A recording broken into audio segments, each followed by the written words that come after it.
गुरुदेव और माँ गायत्री के चरणों में कोटि कोटि नमन करते हुए, गुरुदेव को साक्षी मानते हुए आज हम जानेंगे 5 कोशों का अनावरण साधारण रीति से कैसे करें।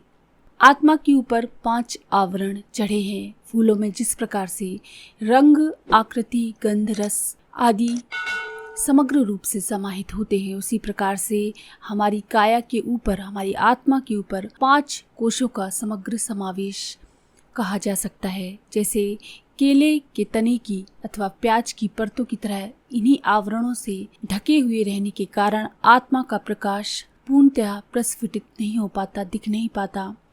इन्हें उघाड़ दिया जाए तो आत्मा के प्रत्यक्ष दर्शन अपने ही अंतराल में होने लगते हैं और आत्मा के बीच समर्पण के आधार पर एकात्मता स्थापित हो जाने के कारण भक्त और भगवान एक ही स्तर के हो जाते हैं।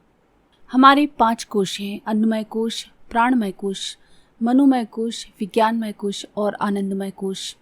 इनमें जो अन्न के रस से उत्पन्न होता है, जो अन्न रस से ही बढ़ता है और जो अन्न रूप पृथ्वी में ही लीन हो जाता है, उसे अन्नमय कोश कहते हैं या स्थूल शरीर कहते हैं। प्राण, अपान, व्यान, उदान, समान इन 5 वायुओं के समूह और कर्मेंद्रिय पंचक के रूप के समूह को प्राणमय कोश कहते हैं। संक्षेप में यही क्रिया शक्ति है।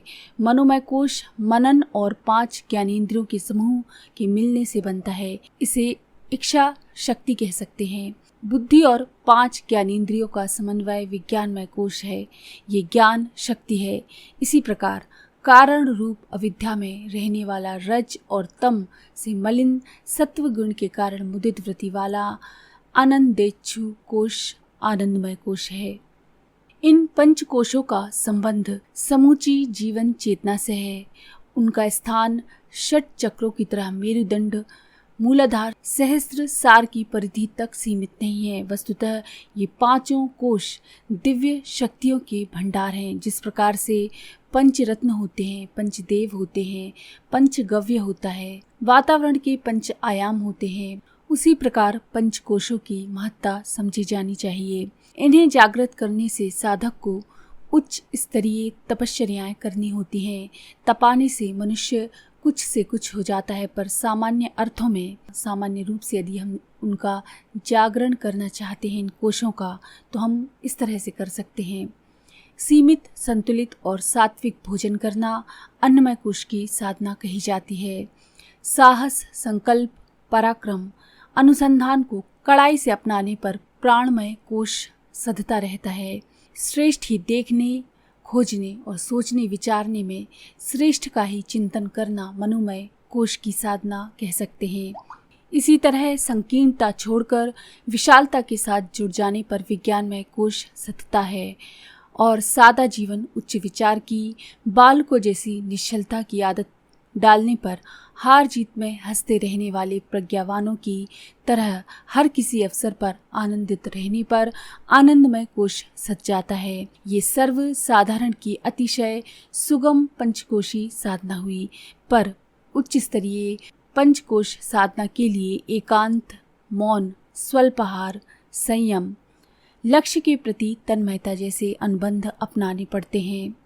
तप, तितीक्षा का स्तर ऊंचा करना पड़ता है और स्व को पर में पूरी तरह समर्पित करना पड़ता है, यानी खुद को मिटाकर सबसे अपने आप को जोड़ देना। इस तरह इस संदर्भ में ऐसी कष्ट साध्य तपश्चर्याएं करनी पड़ती हैं, जिसके संबंध में अनुभवी मार्गदर्शकों की सहायता से ही योजनाबद्ध कार्य पद्धति निर्धारित की जा सकती है। इसमें पग पग पर परामर्श और मार्गदर्शन की आवश्यकता पड़ती है, जिसकी पूर्ति अनुभवी सिद्ध पुरुष ही कर सकते हैं। मानव जीवन की क्षमताएं 5 कोशों की 5 धाराओं में विभाजित हैं। यदि ये संपदाएं समग्र रूप में या थोड़े से रूप में भी यदि सिद्ध हो सकें, तो समझना चाहिए कि उसी अनुपात में हमारी सारी प्रगति उपलब्ध हो गई है, हमको सारी उपलब्धियां प्राप्त हो गई हैं और 5 प्रकार के सुख, 5 स्तरों की विभूतियां एवं वर्चस्व हस्तगत हो गए हैं। इस संदर्भ में हमको ये जान लेना आवश्यक है कि अन्नमय कोश का अर्थ है इंद्रिय चेतना, प्राणमय कोश अर्थात जीवनी शक्ति, मनोमय कोश यानी विचार बुद्धि और विज्ञानमय कोश यानी अचेतन सत्ता एवं भाव प्रवाह और आनंदमय कोश यानी आत्मबोध। प्राणियों का स्तर इन चेतनात्मक परतों के अनुरूप ही विकसित होता है। कृमि कीटकों की चेतना इंद्रियों के प्रेरणा के इर्द गिर्द घूमती रहती है। शरीर ही उनका सर्वस्व होता है। उनका स्व काया की परिधि तक ही सीमित रहता है, शरीर की परिधि तक ही रहता है। इससे आगे की ना उनकी इच्छा होती है और ना विचारना और क्रिया। इस वर्ग के प्राणियों को अन्नमय कह सकते हैं। आहार ही उनका जीवन है। पेट तथा अन्य इंद्रियों का समाधान हो जाने पर वे संतुष्ट रहते हैं। प्राणमय कोश की क्षमता जीवनी शक्ति के रूप में प्रकट होती है। संकल्प, बल, साहस आदि स्थिरता और दृढ़ता बोधक गुणों में इसे जाना जाता है।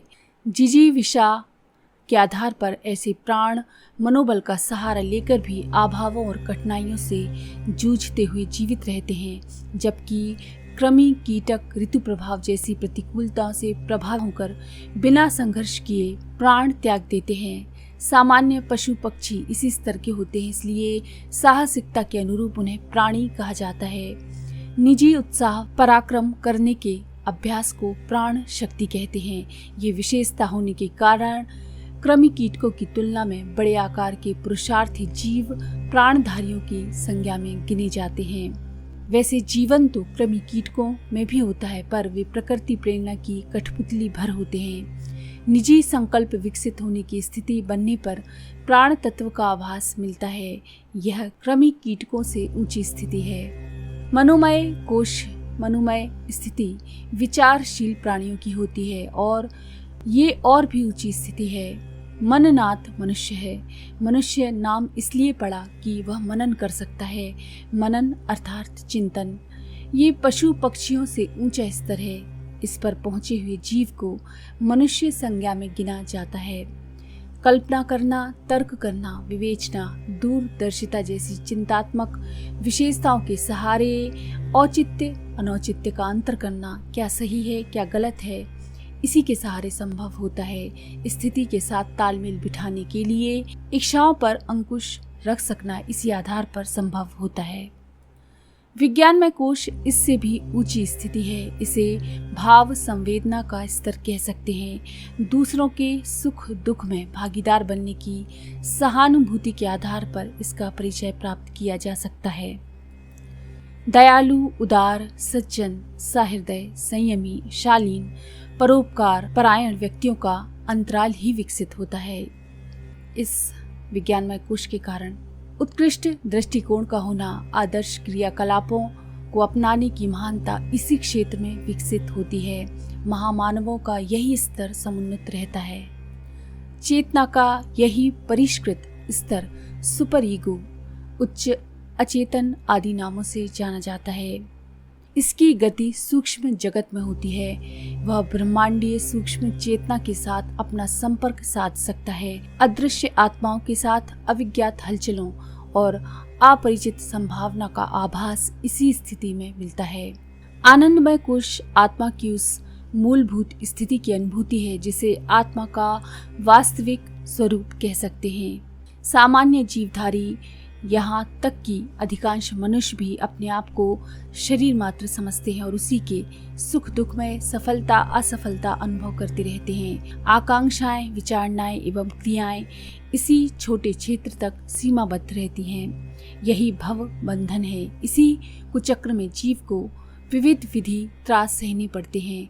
आनंदमय कोश जागृत होने पर जीव अपने को अविनाशी ईश्वरंश सत्य शिव सुंदर मानता है। शरीर, मन और साधन एवं संपर्क को मात्र जीवन उद्देश्य के उपकरण मानता है।